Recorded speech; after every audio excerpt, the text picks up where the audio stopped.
Hello, Grayson friends. It's Ms. Werman again, and I'm back to read to you chapter 4 from the Reptile room. Here is the picture, the beginning of the chapter. Pretty certain that man looks familiar to you. Chapter 4. One of the most difficult things to think about in life is one's regrets. Something will happen to you and you will do the wrong thing, and for years afterward, you will wish you had done something different. For instance, sometimes when I am walking along the seashore or visiting the grave of a friend, I will remember a day a long time ago when I didn't bring a flashlight with me to a place where I should have brought a flashlight, and the results were disastrous. Why didn't I bring a flashlight? I think to myself, even though it is too late to do anything about it, I should have brought a flashlight. For years after this moment in the lives of the Baudelaire orphans, Klaus thought of the time when he and his siblings realized that Stefano was actually Count Olaf, and was filled with regret that he didn't call out to the driver of the taxicab who was beginning to drive back down the driveway. "Stop," Klaus would think to himself, even though it was too late to do anything about it. "Stop, take this man away." Of course, it is perfectly understandable that Klaus and his sisters were too surprised to act so quickly, but Klaus would lie awake in bed years later, thinking that maybe, just maybe, if he had acted in time, he could have saved Uncle Monty's life. But he didn't. As the Baudelaire orphans stared at Count Olaf, the taxi drove back down the driveway, and the children were alone with their nemesis, a word which here means the worst enemy you could imagine. Olaf smiled at them the way Uncle Monty's Mongolian mean snake would smile when a white mouse was placed in its cage each day for dinner. "Perhaps one of you might carry my suitcase into my room," he suggested. "The ride along that smelly road was dull and unpleasant, and I am very tired." "If anyone ever deserved to travel along Lousy Lane," Violet said, glaring at him, "it is you, Count Olaf. We certainly will not help you with your luggage because we will not let you in this house." Olaf frowned at the orphans, then looked this way and that, as if he expected to see someone hiding behind the snake-shaped hedges. "Who is Count Olaf?" he asked quizzically. "My name is Stefano. I am here to assist Montgomery with the upcoming expedition to Peru. I assume you three are midgets who work as servants in the Montgomery home." "We are not midgets," Klaus said sternly. "We are children, and you are not Stefano. You are Count Olaf. You may have grown a beard and shaved your eyebrow, but you are still the same despicable person, and we will not let you in this house." "Futa!" Sonny shrieked, which probably meant something like, "I agree." Count Olaf looked at each of the Baudelaire orphans, his eyes shining brightly as if he were telling a joke. "I don't know what you're talking about," he said, "but if I did, and I were this Count Olaf you speak of, I would think that you were being very rude. And if I thought you were being rude, I might get angry. And if I got angry, who knows what I might do." The children watched as Count Olaf raised his scrawny arms in a sort of a shrug. It probably isn't necessary to remind you just how violent he could be, but it certainly wasn't necessary at all to remind the Baudelaires. Klaus could still feel the bruise on his face from the time Count Olaf had struck him when they were living in his house. Sonny still ached from being stuffed into a birdcage and dangled from the tower where he made his evil plans. And while Violet had not been the victim of any physical violence from this terrible man, she had almost been forced to marry him, and that was enough to make her pick up his suitcase and drag it slowly toward the door to the house. "Higher," Olaf said. "Lift it higher. I don't want it dragged along the ground like that." Klaus and Sonny hurried to help Violet with the suitcase, but even with the three of them carrying it, the weight made them stagger. It was misery enough that Count Olaf had reappeared in their lives just when they were feeling so comfortable and safe with Uncle Monty. But to actually be helping this awful person enter their home was almost more than they could bear. Olaf followed closely behind them, and the three children could smell his stale breath as they brought the suitcase indoors and set it on the carpet beneath the painting of the entwined snakes. "Thank you, orphans," Olaf said, shutting the front door behind him. "Now, Dr. Montgomery said my room would be waiting upstairs. I suppose I can carry my luggage from here. Now run along. We'll have lots of time to get to know one another later." "We already know you, Count Olaf," Violet said. "You obviously haven't changed one bit." "You haven't changed either," Olaf said. "It is clear to me, Violet, that you are as stubborn as ever. And Klaus, you are still wearing those idiotic glasses from reading too many books. And I see that little Sonny here still has 9 toes instead of 10. Foot, Sonny shrieked, which probably meant something like, I do not. What are you talking about? Klaus said impatiently. She has 10 toes just like everybody else. Really? Olaf said. That's odd. I remember that she lost one of her toes in an accident. His eyes shone even brighter as if he were telling a joke, and he reached into the pocket of his shabby coat and brought out a long knife, such as one might use for slicing bread. I seem to recall that there was a man who was so confused by being called repeatedly by the wrong name that he accidentally dropped a knife on her little foot and severed one of her toes. Violet and Klaus looked at Count Olaf and then at the bare foot of their little sister. You wouldn't dare, Klaus said. Let's not discuss what I would or would not dare to do, Olaf said. Let us discuss, however, what I am to be called for as long as we are together in this house. We'll call you Stefano if you insist on threatening us, Violet said, but we won't be together in this house for long. Stefano opened his mouth to say something, but Violet was not interested in continuing the conversation. She turned on her heel and marched primly through the enormous door of the reptile room, followed by her siblings. If you or I had been there, we would have thought that all the Baudelaire orphans weren't scared at all, speaking so bravely like that to Stefano and simply walking away. But once the children reached the far end of the room, their true emotions showed clearly on their faces. The Baudelaires were terrified. Violet put her hands over her face and leaned against the reptile cages. Klaus sank into a chair, trembling so hard that his feet rattled on the marble floor. And Sonny curled up into a little ball on the floor, so tiny you might have missed her if you walked into the room. For several moments, none of the children spoke, just listened to the muffled sounds of Stefano walking up the stairs and their own heartbeats pounding in their ears.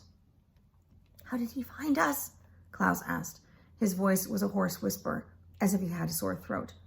How did he get to be Uncle Monty's assistant? What is he doing here? He vowed he'd get his hands on the Baudelaire fortune, Violet said, taking her hands away from her face and picking up Sonny, who was shivering. That was the last thing he said to me before he escaped. He said he'd get our fortune if it was the last thing he ever did. Violet shuddered and did not add that he'd also said that once he got their fortune, he'd do away with all 3 of the Baudelaire siblings. She did not need to add it. Violet, Klaus, and Sonny all knew that if he figured out a way to seize their fortune, he would slit the throats of the Baudelaire orphans as easily as you or I might eat a small butter cookie. What can we do? Klaus asked. Uncle Monty won't be back for hours. Maybe we can call Mr. Poe, Violet said. It's the middle of business hours, but maybe he could leave the bank for an emergency. He wouldn't believe us, Klaus said. Remember when we tried to tell him about Count Olaf when we lived there? He took such a long time to realize the truth, it was almost too late. I think we should run away. If we leave right now, we could probably get to town in time to catch a train far away from here. Violet pictured the 3 of them all alone, walking along Lousy Lane, beneath the sour apple trees with the bitter smell of horseradish encircling them. Where would we go? She asked. Anywhere, Klaus said. Anywhere but here. We could go far away where Count Olaf won't find us and change our names so no one knows where we are. We haven't any money, Violet pointed out. How could we live by ourselves? We could get jobs, Klaus replied. I could work in a library maybe, and you could work in some sort of mechanical factory. Sonny probably couldn't get a job at her age, but in a few years she could. The 3 orphans were quiet. They tried to picture leaving Uncle Monty and living by themselves, trying to find jobs and take care of each other. It was a very lonely prospect. The Baudelaire children sat in sad silence a while, and they were each thinking the same thing. They wished that their parents had never been killed in the fire and that their lives had never been turned topsy-turvy the way they had. If only the Baudelaire parents were still alive, the youngsters wouldn't even have heard of Count Olaf, let alone have them settling into their home and undoubtedly making evil plans. We can't leave, Violet said finally. Count Olaf found us once, and I'm sure he'd find us again no matter where we went. Plus, who knows where his assistants are? Perhaps they've surrounded the house right now, keeping watch in case we're onto him. Klaus shivered. He hadn't been thinking of Olaf's assistants. Besides scheming to get his hands on the Baudelaire fortune, Olaf was the leader of a terrible theater troupe, and his fellow actors were always ready to help him with his plans. They were a gruesome crew, each more terrifying than the next. There was a bald man with a long nose who always wore a black robe. There were two women who always had ghostly white powder on their faces. There was a person so large and blank-looking that you couldn't tell if it was a man or a woman. And there was a skinny man with two hooks where his hands should have been. Violet was right. Any of these people could be lurking outside Uncle Monty's house, waiting to catch them if they tried to escape. "I think we should just wait for Uncle Monty to come back and tell him what has happened," Violet said. "He'll believe us. If we tell him about the tattoo, he'll at least ask Stefano for an explanation." Violet's tone of voice when she said Stefano indicated her utter scorn for Olaf's disguise. "Are you sure?" Klaus said. "After all, Uncle Monty is the one who hired Stefano." Klaus's tone of voice when he said Stefano indicated that he shared his sister's feelings. "For all we know, Uncle Monty and Stefano have planned something together." "Minda!" Sunday shrieked, which probably meant something like, "Don't be ridiculous, Klaus." Violet shook her head. "Sonny's right. I can't believe that Uncle Monty would be in cahoots with Olaf. He's been so kind and generous to us, and besides, if they were working together, Olaf wouldn't insist on using a different name." "That's true," Klaus said thoughtfully.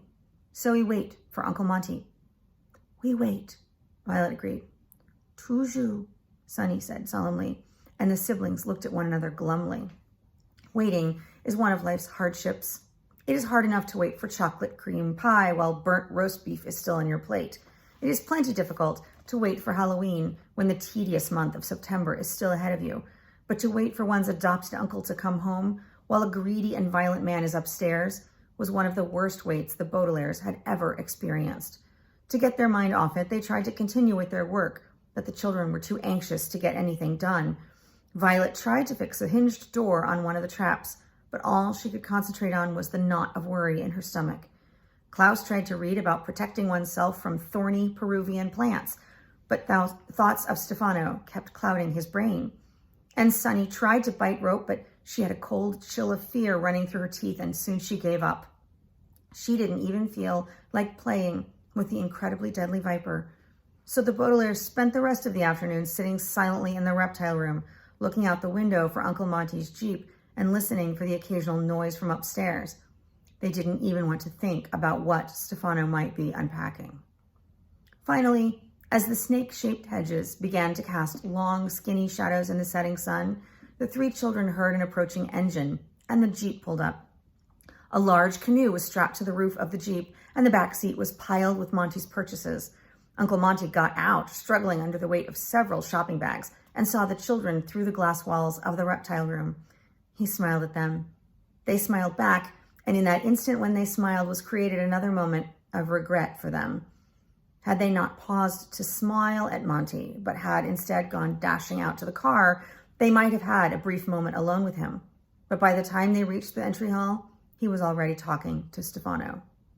"I didn't know what kind of toothbrush you preferred," Monty was saying apologetically, "so I got you one with extra firm bristles because that's the kind I like. Peruvian food tends to be sticky, so you need to have at least one extra toothbrush whenever you are there."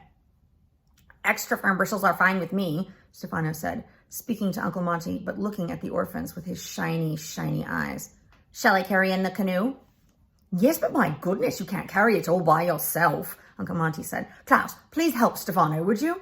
"Uncle Monty," Violet said, "we have something very important to tell you." "I'm all ears," Uncle Monty said. "But first, let me show you the wasp repellent I picked up. I'm so glad Klaus read up on the insect situation in Peru, because the other repellents I have would have been no use at all." Uncle Monty rooted through one of the bags on his arm as the children waited impatiently for him to finish. "This one contains a chemical called—" "Uncle Monty," Klaus said, "what we have to tell you really can't wait." "Klaus," Uncle Monty said, his eyebrows rising in surprise. "It's not polite to interrupt when your uncle is talking. Now please help Stefano with the canoe and we'll talk about anything you want in a few moments." Klaus sighed, but followed Stefano out the open door. Violet watched them walking toward the Jeep as Uncle Monty put down the shopping bags and faced her. "I can't remember what I was saying about the repellent," he said a little crossly. "I hate losing my train of thought." "What we have to tell you," Violet began, but she stopped when something caught her eye. Monty was facing away from the door, so he couldn't see what Stefano was doing, but Violet saw Stefano stop at the snake-shaped hedges, reach into his coat pocket, and take out the long knife. Its blade caught the light of the setting sun, and it glowed brightly like a lighthouse. As you probably know, lighthouses serve as warning signals, telling ships where the shore is so they don't run into it. The shining knife was a warning too. Klaus looked at the knife and then looked at Stefano and then at Violet. Violet looked at Klaus and then at Stefano and then at Monty. Sonny looked at everyone. Only Monty didn't notice what was going on, so intent was he on remembering whatever he was babbling about wasp repellent.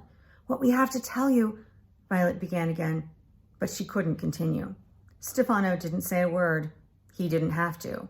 Violet knew that if she breathed one word about his true identity, Stefano would hurt her brother right there at the snake-shaped hedges. Without saying a word, the nemesis of the Baudelaire orphans had sent a very clear warning. And that's the end of chapter 4. I'll see you here next time for chapter 5. Bye.